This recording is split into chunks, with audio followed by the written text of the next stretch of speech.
नागपूरमध्ये हिवाळी अधिवेशनाचा आजचा पहिला दिवस आहे। फडणवीस सरकारचंच पहिलं अधिवेशन असून अनेक मुद्द्यांवरून हे अधिवेशन गाजणार आहे। या अधिवेशनात 20 विधेयकं मांडण्यात येणार आहेत। विरोधकांना विरोधी पक्षनेतेपद दिलं जाणार का हे पाहणं देखील महत्त्वाचं असेल। सरकार आणि विरोधी पक्षांच्या प्रस्तावावर चर्चा होणार आहे। कापूस, सोयाबीनचे पडलेले दर आणि ईव्हीएमच्या मुद्द्यावर अधिवेशन गाजणार असल्याची माहिती कळते।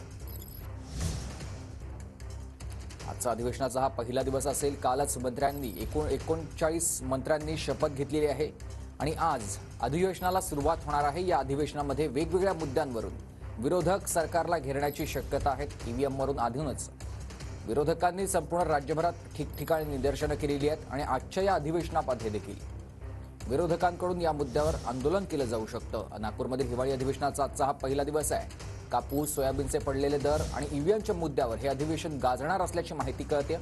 सरकार आणि विरोधी पक्षांच्या प्रस्तावावर आज चर्चा होणार का हे देखील पाहणं महत्त्वाचं असेल। गजानन उमाटे माझे सहकारी आपल्याला सविस्तर माहिती देतील। गजानन, अधिवेशनाचा आजचा पहिला दिवस